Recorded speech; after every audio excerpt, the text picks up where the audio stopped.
Hello. Hello.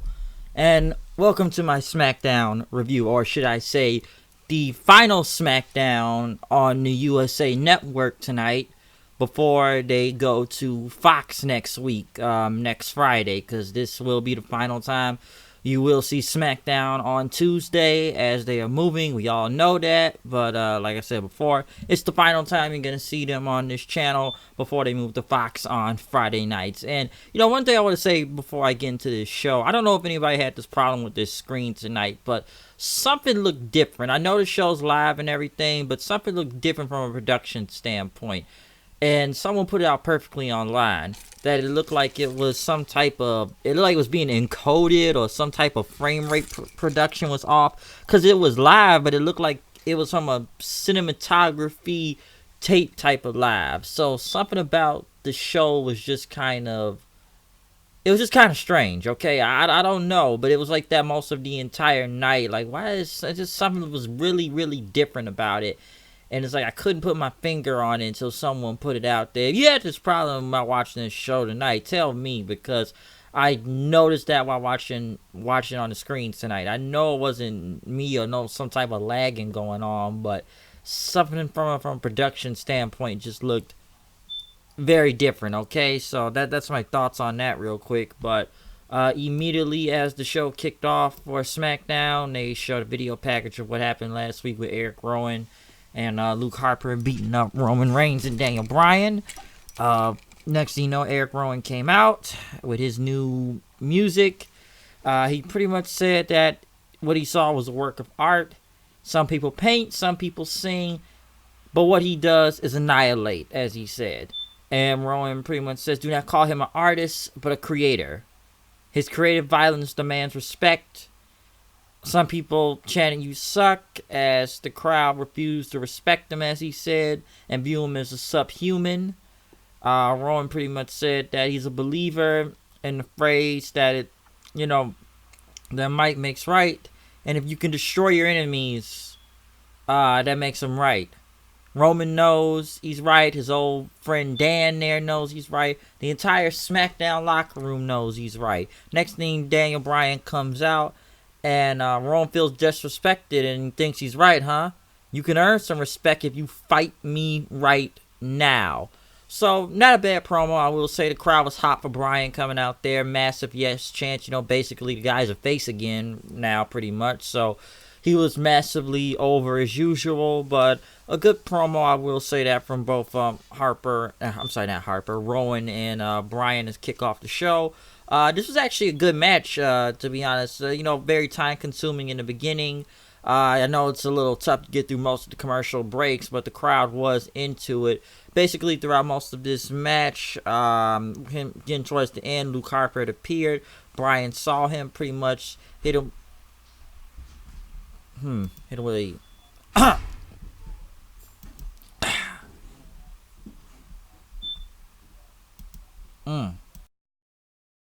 Kind of choked right there, but hit him with a suicide dive, pretty much knocking Harper right over the table. Harper pretty much gets back up and starts standing on top of the announce table then immediately. Next thing you know, him and Rowan are towering over him then right after that. Pretty much Bryan and got back up to the to the apron there where Rowan pulled him up, and he hit him with a claw slam, which looked kind of botched, because if you look closely, Bryan's foot got caught in the rope. So in a way, he kind of botched the whole claw slam, but that was probably the only negative part really about that match, was that ending botch. But pretty much Rowan was able to win the match still, since the referee had kind of freed his leg after that, but getting caught in the rope. But pretty much then right after, Harper started attacking Bryan. They were about to put him through another announce table, but Roman Reigns came out for the save. Then they pretty much ended up brawling outside.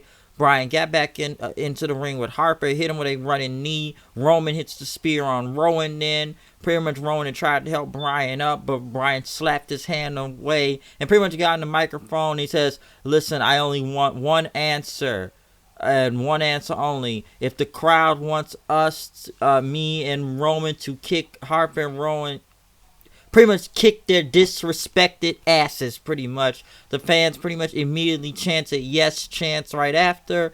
So a good match, really long segment too, very time consuming also, but really good thing. Pretty much to set up the match, which they did announce later tonight, will be a tag match at Hell in a Cell. Daniel Bryan and Roman Reigns versus Luke Harper and Eric Rowan. So there you go on that. Other than through a lot of commercial breaks, a good match. They pretty much played a video package right after with Brock Lesnar, of course, looking like a killer as usual.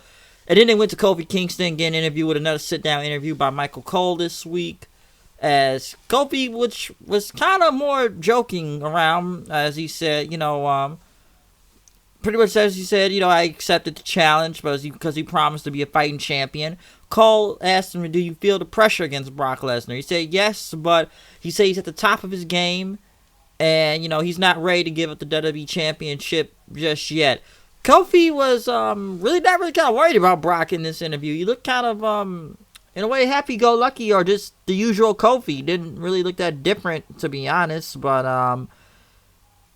I don't know. You think he'd be a little bit more worried, especially facing Brock next Friday on Smackdown, which I'm sure we all know he's going to lose the title, which, unfortunately, but hey, it was a good run anyways, but still. He didn't really seem that worried. He kind of just looked like Kofi being Kofi, to be honest. So he knows it's the biggest challenge, but he says he's gonna keep that championship next week. The guy was still kind of smiling and happy, just kind of happy-go-lucky. No, not much of a worry, if you ask me. I don't know. Maybe I'm missing something from this, but that's what it kind of looked like to me. Chad Gable came out, pretty much talked about his match with Corbin last night. And, he told Corbin no matter how much he tried, he just came up short. And then he said Corbin had beat him last night, and he knew it, but I guess before he could say something else, they send Mike Bennett Canellis out there to pretty much make more short jokes about Shorty G, Chad Gable himself, and pretty much says he was short, and he wanted to prove that his wife... Yes, that size does not matter. Basically, this was not even a match. Okay, it was a match. All it was a suplex, a Chaos Theory suplex, and an ankle lock. This match was over in 40 seconds. Why was this even a thing? This was a waste. Okay, that's basically what it was. Next thing you know, they got Elias on screen next. Now, he's making short jokes about, short jokes about Chad Gable out there, and pretty much, he was singing a song about how short he was.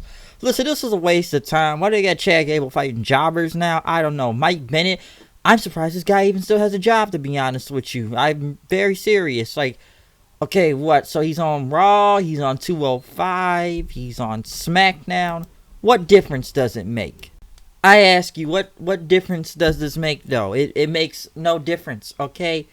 Bennett is just still a job guy. It amazes me how he even has a job, to be honest. Elias, this guy technically both these guys lose more matches than they win. So where is this going? Listen, I know the short jokes are getting old and everything about Shorty G out there, but still, what does this really prove? At least Gable's going somewhere. Looks like they gave him a little mic time, but now they just got him facing against two freaking job guys for literally no apparent reason. So there you go.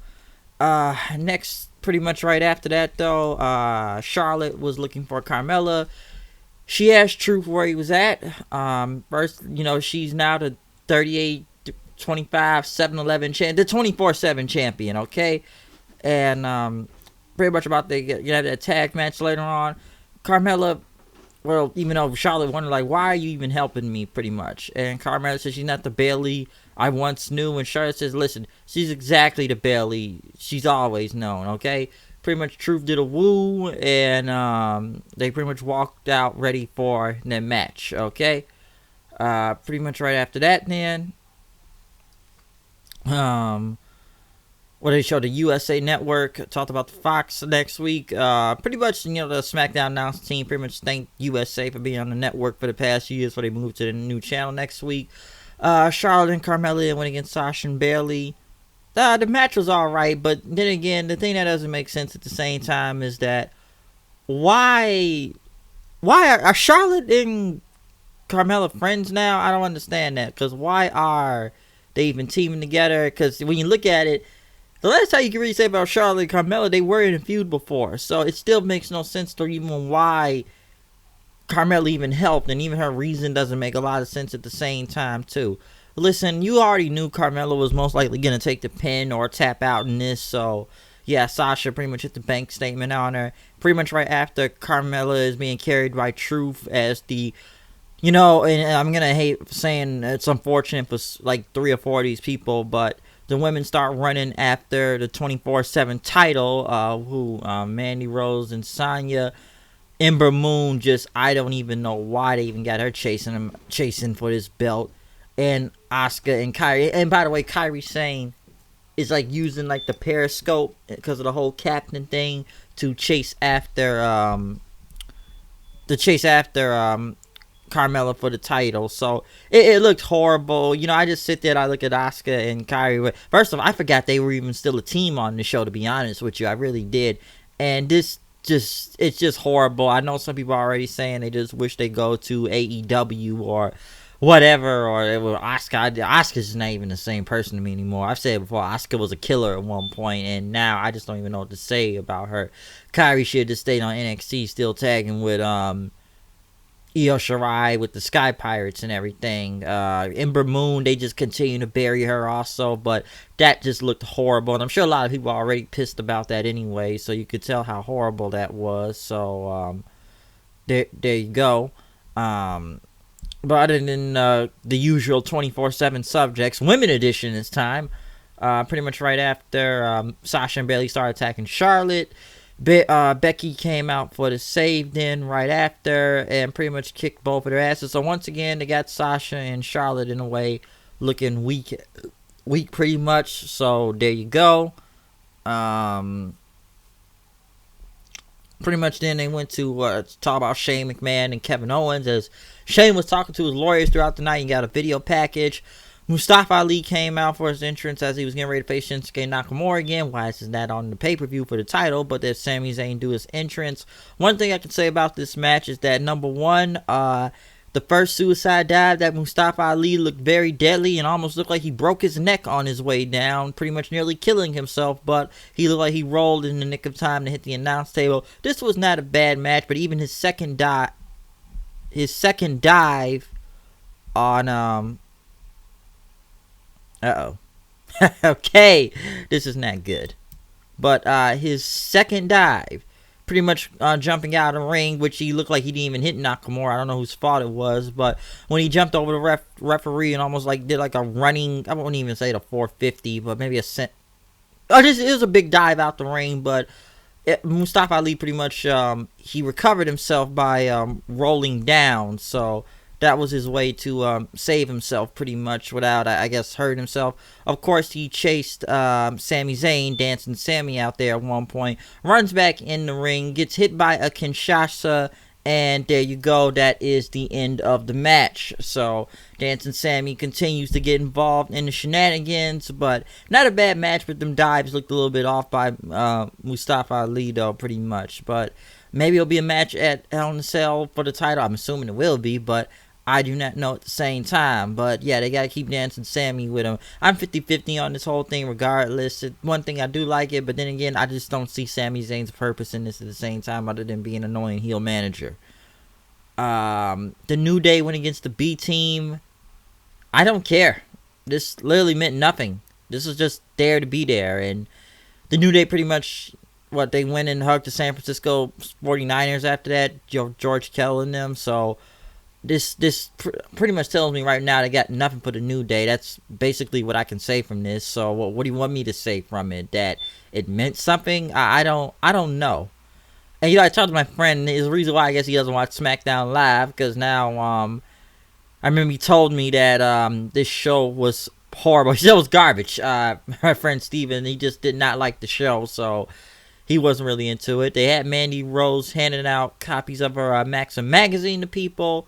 Otis pretty much wanted a selfie with the magazine. Pretty much she gave her the magazine as, Tucker Knight pretty much showed up and what are you doing? And he says, yeah, man, you got the magazine. So they still got this Otis Mandy Rose thing going in some type of way for some odd like reason. But somebody told me this. Does anybody read magazines anymore when you think about it? Do they? I don't know. We can just look all pictures up on the internet if you look at it. So there you go on that. What else? You know what's funny? Here's one thing too. There's actually a match with Rose and Deville versus, I hate saying Kabuki Warriors, but Asuka and Kairi. They gotta stop this mashup theme song thing too. That's just horrible, by the way. I hate that mashup theme song stuff. It just doesn't look right. The match was okay for what it was. I'm just surprised Kairi Sane Asuka even got a freaking win with the insane elbow, to be honest. So I was just surprised they even won. So I don't know what you can really take from this other than them winning. But did this match really mean anything? Not much. Did the crowd really care about this? Not really, but at least they made it on the TV. But still, I was just surprised they even had a match after you saw all 4 of these women chase the 24/7 title around, looking like idiots. So now they actually did something. So what do you take from this? I don't know, but that's what you got here, people. Okay. Pretty much after that, they announced matches for Smackdown next week. Charlotte and Becky versus Bayley and Sasha. Even though this match was already done 2-3 weeks ago on Raw, why do we need to see it again? And Kofi versus Brock for the WWE Championship next week. I will say that. Pretty much right after Shane McMahon was in the ring to do his big announcement. Well, he had his lawyers with him too. He did his best in the world shtick. Kevin Owens came out then. Shane pretty much told him that this lawsuit is frivolous and it's not going to get you anywhere. It's going to lock you in court for years. You're going to spend a lot of your own money, or you can take option 2. Owens says, what is option 2? You drop the lawsuit, we can resignate this, and and I'll drop the whole $100K and get your money back also. Shane tried to shake his hand, but Owens knew it was pretty much a load of crap, and he said that he's an idiot. And listen, the idea of a courtroom makes me sick. But what's making him sicker is Shane being in the locker room where he doesn't deserve to be there. And he wants Shane gone, and I want to fire him. So it's cut to the chase pretty much. I'm going to challenge you to one more match. We'll see if that is one more match. Owens pretty much challenged Shane to a ladder match. And if he is gone, well, if he wins, Shane is gone for good. If Shane wins, you could drop this whole lawsuit, and I'll leave WWE for good. But pretty much it's going to be I thought he was going to say Hell in a Cell. I think people are glad he didn't say Hell in a Cell, because we already seen both of them in Hell in a Cell 2 years ago. Okay? We seen them in that match 2 years ago, but a ladder match, okay. So we'll see what comes from it, but pretty much Shane accepted, which you couldn't even hear him because they cut his audio out at the last second because they had to do one more backstage segment with Becky Lynch as she was talking about Sasha. But next thing you know, Sasha pretty much showed up, jumped her from behind, beat her up, and, smashed her face into a cage and everything to end off the show. So, there you go from that. But, the whole Shane and Owens thing is just whatever at this point. I'm past it. They just keep this thing rolling because they want to keep it rolling. So there you go. I don't know. So they're not gonna go to court, but they are gonna go to court, but they're not gonna go. It's basically what it was. It was pretty bad, okay? Most of a lot of the show was, but still, this Owens and Shane thing, I don't know. Is it the end? I don't know. Somehow, some way, they're gonna have Shane on Fox still, okay? Listen, this show in a way felt random on some points. It's not a lot of good from talking about this, other than random 24/7 title stuff, or just the New Day versus the B Team, which was pretty strange to me for some reason. The Rowan versus Bryan match wasn't bad, so I wasn't really mad at that all the way, so I thought that was pretty good. Nakamura and Ali was good, but I'm sure it'll be a title match Hell in a Cell. Shorty G, or short jokes about him versus Job Guy 1 and Job Guy 2. Well, Job Guy 1 Mike Bennett, and Job Guy 2 next will be Elias. The short bad jokes continue, so there you go from that. Like I said, it's not much to say from this SmackDown. The Kofi promo, I will say too, and his sit down interview wasn't bad, but the guy should, I don't know, man. You think he sounded a little bit more serious still leading to this big match with Brock, but I guess he just treated like it was any other day. But listen, SmackDown will be on Fox next week. Listen, I don't know what's going to happen next week, which, I already said I'm not getting into the whole season premiere of Raw, but allegedly Pyro is supposed to be back next week for both of these shows, as some would say it's the AEW effect, that's why they're bringing Pyro, or it's because Fox gave him a crap load of money of $1 billion, and that's the reason why, but Fox Sports can't even get Rey Mysterio and call him Nacho Libre, right? Call him Nacho Libre, which was just borderline disrespectful and idiotic, which I said yesterday, so I don't know about Fox sometimes, or who's giving them all this money. Even though WWE already has the money and they could have brought Pyro back a long time ago if they wanted to, but they were just cheap to, so that's the reason from that. But yeah, what difference does it make, huh? What really difference does it make? But other than that, like I said before, wrestling is about to be a lot coming in the next couple weeks, because what do you got from here, huh? With SmackDown now being off Tuesdays, what do you got? You got Raw on Monday. You got Impact now being on Tuesday, which was just announced today also, which they will be taking SmackDown's time slot from 7 to 9 p.m.